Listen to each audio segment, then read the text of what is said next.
Kadang perlu dengan sikap dulu Pak. Sikap yang paling bagus kalau untuk kerabat, tetangga, banyak memberi.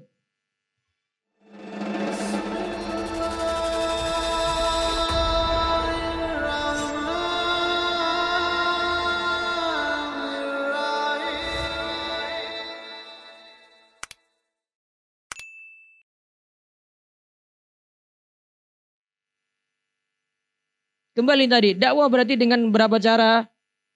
2 cara. Apa tadi? Yang pertama dengan apa? Ilmu. Yang kedua dengan apa? Yang kedua dengan apa? Sikap. Contoh, karakter, tingkah laku. Itu kadang lebih ngena. Tanpa mesti banyak bicara, tanpa nyakiti orang, tanpa larang-larang orang dengan keras. Kadang dengan contoh saja. Satu contoh lagi. Tadi setelah mengajarkan, tadi ada mengamalkannya.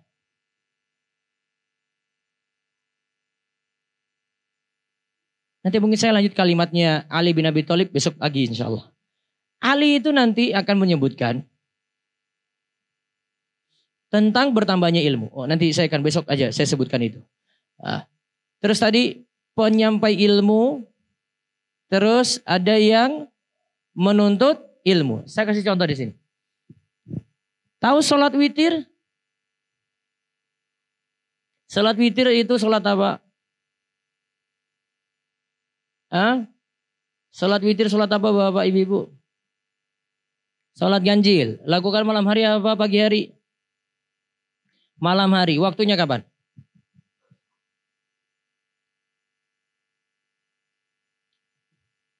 Waktunya kapan? Setelah sholat isya atau ketika isya sampai subuh. Ingat kalimatnya beda ya. Setelah sholat isya atau ketika isya sampai subuh. Mana? Setelah sholat isya atau ketika isya? Setelah sholat isya atau ketika sudah masuk isya sampai subuh. Beda nggak itu? Beda nggak? Setelah sholat isya berarti saya sholat isya dulu baru kemudian witir. Atau isyanya masuk dulu saya sholat isya baru kemudian saya witir. Mana? Yang pertama apa yang kedua? Atau bingung? Kalimatnya ingat. Waktu witir itu setelah sholat isya sampai subuh. Walaupun sholat isyanya itu dilakukan di waktu maghrib. Bapak ibu-ibu tadi sholat isya di waktu maghrib toh? Iya kan? Jamaah takdim kan? Iya kan? Berarti sudah sholat isya. Setelah sholat isya sampai subuh itulah waktu witir. Berarti tadi kalau sudah jamaah takdim setelah sholat isyanya boleh langsung witir. Baru tahu ini? Karena kalimatnya itu witir itu waktunya kapan? Setelah sholat isya sampai subuh.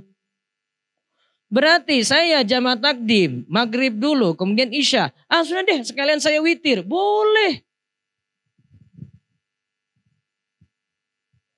Itu dibahas oleh ulama Syafi'iyah dalam kitab-kitab Syafi'iyah. Setelah sholat maghrib, terus isya tadi berapa rakaat? 2 rakaat kan? 2 rakaat. Setelah itu sudah deh saya tutup sholat malam ini dengan sholat witir. Berarti sholat witir dilakukan setelah sholat isya. Boleh sebelum tidur enggak? Boleh? Boleh? Atau setelah bangun tidur malam, lebih-lebih lagi sepertiga malam terakhir. Sholat witir minimal berapa rakaat? Berapa rakaat? 1. Berarti boleh enggak saya sholat isya? Setelah itu saya sholat witir 2 rakaat. Sholat Ba'diyah Isya 2 rakaat. Terus witir 1 rakaat. Boleh? Boleh? Boleh enggak? Setelah sholat Ba'diyah Isya saya langsung witir boleh? Boleh atau tidak? Boleh.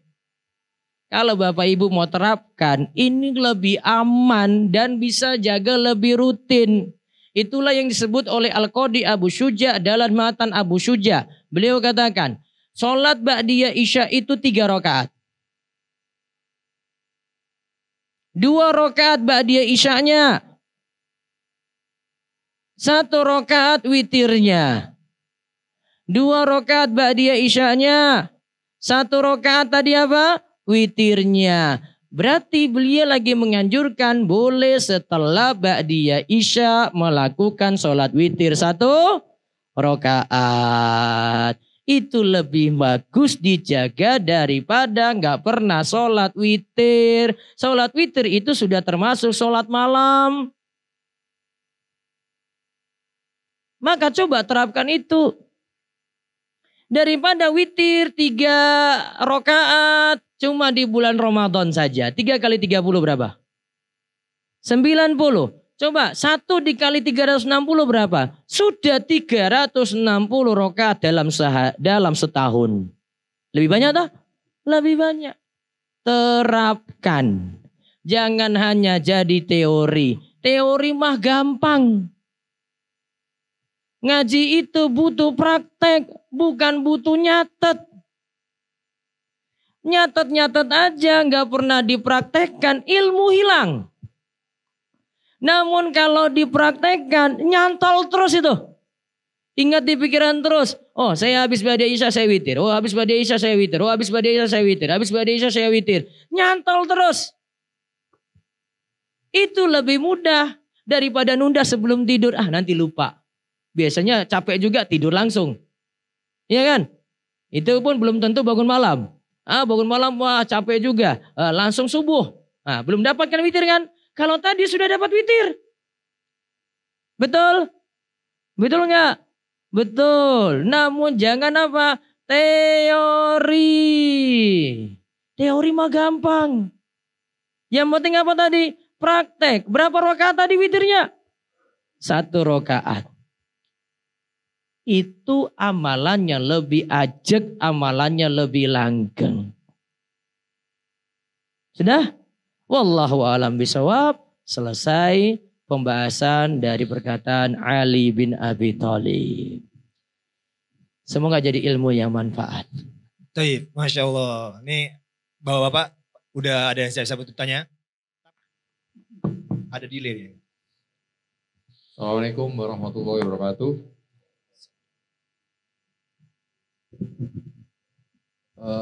Tadi Pak Ustadz menyampaikan terkait dengan sikap Pak ya. Ya, yang sikap. Ya, sikap tanpa dakwah, tanpa istilahnya nggak perlu banyak omong lah ya istilahnya Iya. dengan sikap aja. Nah, bagaimana mungkin mohon tipsnya kalau dengan sikap saja nggak mempan gitu Pak. Jadi kita udah menunjukkan sikap. Ini dengan siapa ya? Nah, bisa dengan keluarga atau dengan tetangga sekitar. Gitu, keadaan tetangga, keluarga beda-beda Pak karakternya. Kadang dengan keluarga banyak buat baik terus. Orang tuh dibaikin terus itu. Ya, baik-baik dulu. Dengan tetangga juga demikian. Kadang kalau kita ngomong juga, mereka tanya, kamu siapa? Kadang perlu dengan sikap dulu Pak. Sikap yang paling bagus kalau untuk kerabat, tetangga, banyak memberi. Ya, banyak ngasih-ngasih gitu loh. Ada makanan kasih ke tetangga-tetangga. Ada sesuatu bisa dikasih hadiah. Gitu. Kadang cuma dengan memberi aja. Dia nggak perlu awalnya Pak, nggak perlu ngikut kita. Jangan dulu tujuannya kayak gitu, kasih dulu. Saya itu kalau biasa mau terapkan Pak, saya nggak mau orang ngikut saya. Kasih aja dulu. Saya kadang pernah beri ke preman-preman itu, saya kasih sarung. sarung sama koko. Terus suatu waktu saya ketemu dia lagi. Saya cuma tanya satu aja. Sarungnya kok belum dipakai, Mas? Saya nggak suruh dia sholat. Cuma tanya sederhana. Sarungnya kok belum dipakai, Mas? Harusnya kan dia sudah terbayang. Iya ya, kapan saya pakai sarung itu ya? Belum ke masjid juga. Saya nggak harap dia ke masjid. Belum harap itu. Punya buat baik sama dia saja. Suatu waktu nanti deh ada perubahan. Karena Allah yang bolak-balikan hati. Kita itu cuma menyampaikan saja. Ada yang mau nerima, ada yang tidak. Kan Allah katakan dalam surat Yasin. Wa ma'alaina illal balaghul mubin. Tugas kita itu hanya menyampaikan. Bukan tugas Bapak untuk ubah orang. Itu bukan tugas manusia. Tugas manusia cuma apa? Menyampaikan, titik. Sehingga kita tidak terlalu banyak kecewa gitu loh. Walaupun untuk orang dekat kita taruh harapan besar. Kapan ya keluarga saya dapat hidayah ya? Tetap dicari-cari cara untuk dakwahi keluarga. Jelas itu? Jadi harus mikirkan strategi memang. Ini sukanya apa ya? Ini bagusnya masuk dengan cara apa ya? Gitu. Mudah-mudahan Allah beri hidayah. Bapak selama ini sudah melakukan sikap apa Bapak?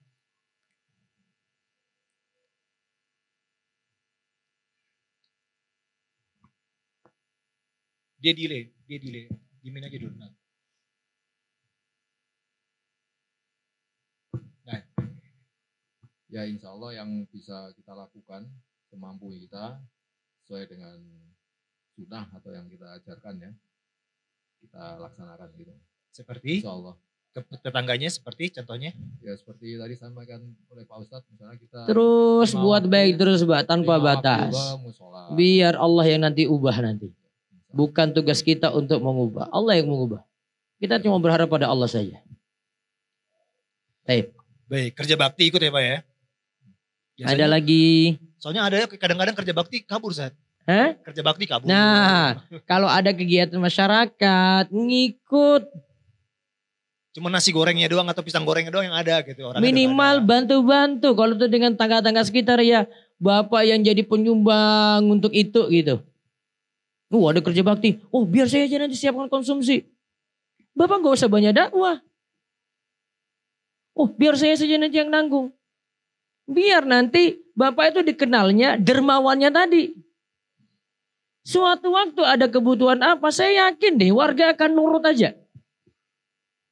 Tapi kan semuanya butuh waktu. Gak bisa berubah satu malam aja, itu gak bisa. Butuh waktu lama. Banyak-banyak sabar. Ada lagi? Baik, ada lagi? Ibu-ibu, ada yang bertanya setelah ini boleh? Ya, bismillah Ustaz. Izin bertanya, tadi disebutkan bahwa ada jenis hati yang mati, yaitu hati orang kafir ya. Iya. Apa efek atau dampak dari hati yang mati? Hati yang mati sudah tidak bisa nerima kebenaran lagi. Ya. Kalau secara zahir dia emang tidak bisa kelihatan ya bahwa dia tuh memang hati Iya. yang mati gitu ya. Dia ada sesuatu masuk, dia sudah nolak, bahkan nentang. Sudah mati tuh hatinya. Kalau hati sakit masih bisa. Dia masih bisa nerima ilmu, masih dia perbaiki lagi. Kalau hati sehat langsung nerima. Kalau hati mati nggak bisa. Kecuali Allah beri hidayah. Tapi menarik Ustaz, perkara hati yang mati orang kafir tersebut kan, apakah ini mutlak orang kafir atau memang orang muslim yang memang yang karena sudah meninggalkan sholat dan akhirnya menjadi hitam? Minimal hatinya sakit. Enak. Tidak bisa kita sebut mati. Baik, untuk yang Karena mati, dia masih bisa diingatkan, terus sadar gitu loh. ada pun untuk yang mati itu pure kafir. Kalau yang mati pure kafir. Berarti orang kafir yang mencari kebaikan dan akhirnya menjadi Islam itu mendapatkan hidayah. Dia karena ingin berubah. Ada tergerak di situ. Dia pingin matinya ini jadi hidup kembali berarti. Dan itu pun masih bisa sebagaimana Allah itu bisa hidupkan tanaman yang mati, tanah yang tandus, Allah suburkan, tanamannya hidup. Bisa. Maka hati orang kafir pun bisa juga demikian. Berarti semua atas kehendak Allah. Dan bahkan tadi keinginan dia mau berubah. Berarti dia ingin beralih, tidak mati hatinya, jadi hati yang sehat. Baik. Masya Allah. Ibu-ibu ada yang tanya? Ibu ada yang angkat tangan nggak ya? Ibu ada yang bertanya? Ibu ada yang nanya, Bu? Ibu nanya ini lagi, zakat lagi atau apa? Udah disiapkan itu kertasnya Ibu? Ingin bertanya? Secara langsung? Nanti saja? Oh, baik. Afan, punten. Ibu, punten.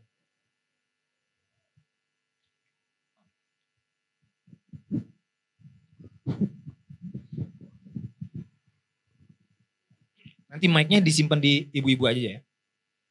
Assalamualaikum warahmatullahi wabarakatuh. Ya, waalaikumsalam warahmatullahi wabarakatuh. Mengenai unsur penting hati yang sehat mempunyai sifat selamat dari penghambaan selain Allah atau syirik. Kadang ada hal-hal dari kehidupan sehari-hari ataupun hal-hal yang saya lihat seperti misalnya tuh kayak mendatangi ziarah kubur. Ya. Bahkan saya termasuk jamaah yang suka ikut ibu-ibu pergi ziarah ke suatu tempat. Ya.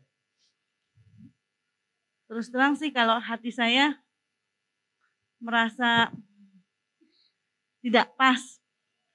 Cuma saya ikut. Hanya ikut. Tidak ikut semacam berdoa maaf. Ya. Yang jadi pertanyaan tuh, apakah itu termasuk suatu penyakit hati yang menjurus ke arah syirik? Terima kasih. Wassalamualaikum warahmatullahi wabarakatuh. Ini tergantung amalia yang dilakukan ketika ziarah kubur tadi. Kalau cuma sekadar ziarah saja, tidak ada unsur kesyirikan, maka masuk dalam hadis zurul kubura fa innaha tuzakkirukumul akhirah. Lakukanlah ziarah kubur karena ziarah kubur itu lebih mengingatkan pada akhirat. Namun kalau sudah ada unsur syirik, ya, maka itu ada bentuk penghambaan kepada selain Allah. Misalnya dia berdoa, tawasul dengan penghuni kubur. Atau ada ritual-ritual syirik dia sajikan. Mungkin ada tumbal, ada nazar yang ditunaikan. Maka syirik akbar. Namun ada juga bentuknya dia nganggap afdol kalau berdoa di sisi kubur tadi. Di masjid ini enggak lebih afdol daripada di kubur tersebut. Maka ini bisa terjatuh dalam perbuatan yang tidak ada tuntunan. Ini tidak sampai syirik tapi perantara menuju syirik. Ya, perantara menuju syirik. Nah, sehingga nanti keadaan hatinya beda-beda, Bu. Perbuatannya makin parah sampai tingkatan syirik. Nah, hatinya bisa sampai mati.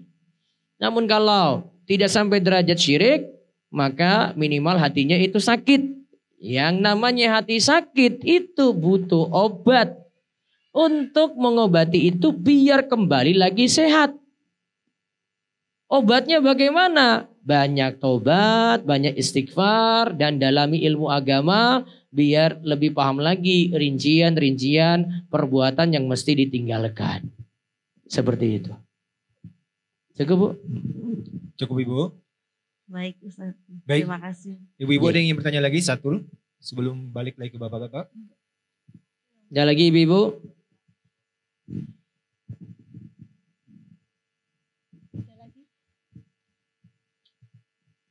Tidak ada. Baik, lempar ke bapak-bapak. Silakan. Banyak kalau bapak-bapak. Sebentar ya, bapak-bapak dulu ya. Langsung aja bapak, silakan. Assalamualaikum warahmatullahi wabarakatuh. Ustaz. Waalaikumsalam warahmatullahi wabarakatuh. tadi disebutkan dari Ibnu Qayyim tadi kan ada 3 kunci ya Ustaz ya. Hati harus baik, pendengaran harus baik, Iya. penglihatan harus baik. Iya. Pertanyaannya gini Ustaz sebenarnya. Kalau saya pribadi ini, misalnya ya dalam kondisi seperti kajian atau majelis seperti ini sih kayaknya iya nih Ustaz, hati, pendengaran, Penglihatan fungsi penglihatan tuh semuanya. kayaknya kenceng gitu Ustaz. Iya. Begitu misalnya balik di kantor atau di ruang mana itu kok kayaknya gleyot semua Ustaz. Nah, kira-kira apa ya Ustaz ya yang biar bisa antara yang di majelis seperti ini sama yang di misalnya di kantor atau di mana itu bisa sama-sama kencengnya. Taib. Jazakallahu Ustaz. Assalamualaikum.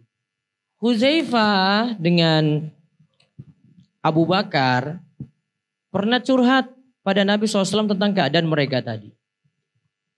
Hudzaifah katakan bahwa dikatakan pada Abu Bakar, saya ini sudah munafik. Saya ini sudah jadi munafik. Kenapa dia katakan seperti itu? Karena keadaan dia kalau di sisi Nabi seperti dia berada di taman-taman surga. Tenang sekali. Namun ketika dia itu pergi dari majelis, balik ke keluarga, kembali lagi ke keadaan sebelumnya. Dia katakan pada Abu Bakar katakan, keadaan saya sama juga seperti itu. Kemudian laporlah mereka berdua kepada Nabi SAW. Intinya Nabi katakan, jadikan keadaanmu seperti di majelis. Kiat pertama. Kemudian yang kedua, sa'atun. Berubah sedikit demi sedikit. Intinya, walaupun sibuk kerja bagaimanapun, sebisa mungkin tetap dengar kajian. Sekarang fasilitasnya ada atau tidak kira-kira? Hah? Ada, gak mesti live kan? Iya kan? Sekarang sudah ada media-media audio penyimpanan, ada YouTube juga. Coba jaga seperti itu. Kita itu terjaga, makin terjaga itu dengan ilmu. Ali tadi ada perkataan lanjutannya sebenarnya. Kalau mau nanti saya bahas besok. Al ilmu tuhrisuka. Kata Ali bin Abi Thalib, ilmu itu yang menjagamu. Maka agar terjaga terus ya butuh ngaji terus. Walaupun cuma sekadar dengar audio saja gitu loh. Sekarang sudah ada YouTube. Audio lain ada di Apple itu ada podcastnya, ada Spotify, ya, ada Google Podcast. Ya, namun paling familiar YouTube deh. Putar-putar aja kajian itu. Kadang kita butuh ilmu-ilmu yang mungkin kita sudah pernah dengar atau kita butuh ilmu yang baru. Dan coba jadikan rutinitas juga untuk dengarkan kajian. Kalau saya sendiri biasakan pagi hari itu 5:30 sampai 6:30 pokoknya saya ngajar. Walaupun itu pelajarannya bahasa Arab. Saya nggak mau lepas ini.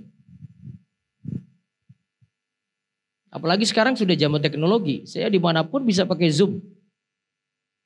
Saya cuma buka laptop aja sudah saya siapin kamera. Nah, sudah bisa tuh. Kenapa pingin jaga itu? Biar continue terus. Untuk belajar. Karena yang ngisi itu juga butuh belajar. Dia perlu jaga ilmu itu. Di samping dia perlu update ilmunya lagi.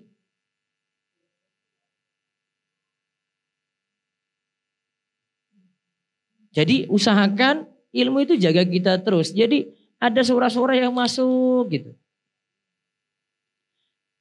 Kalau saya suruh dengarkan Al-Quran juga, masalahnya adalah Al-Quran belum tentu Bapak Ibu paham. Iya kan? Cuma suara masuk. Ini apa ini yang dibaca ya? Asik memang. Tapi ruhnya belum masuk. Dengar kan?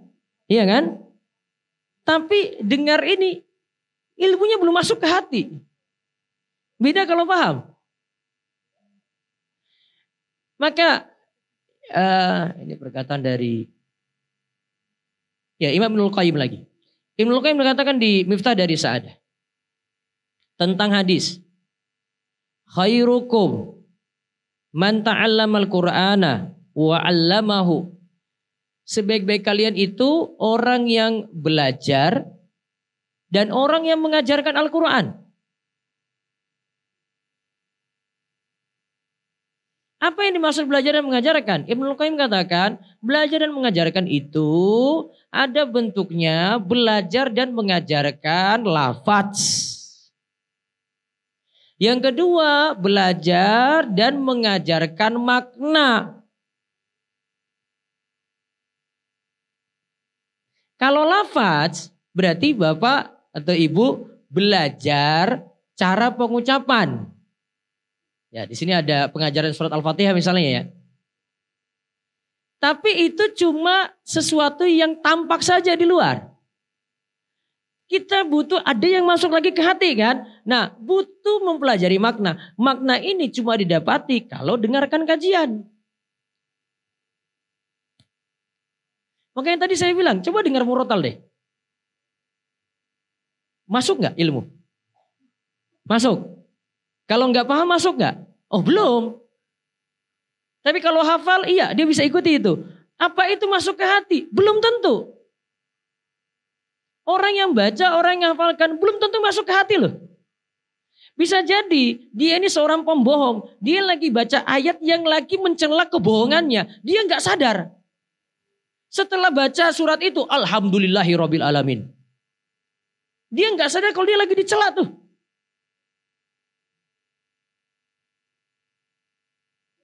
Makanya kalau orang ngaji itu, dia lagi menelusuri makna-makna. Karena ketika dengar kajian, itu lagi semua ilmu itu kembali lagi ke Al-Quran kan. Berarti kita mempelajari ilmu apapun, ilmu akidah, kemudian ilmu fikih, mempelajari akhlak, belajar masalah, semua kembali ke Al-Quran lagi.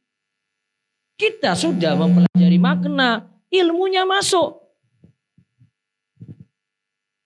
Maka saran saya, tadi seperti kata Nabi SAW pada Huzaifah, ya kamu perlu jaga ilmu ini terus ada. Itu yang pertama. Yang kedua, sa'atun.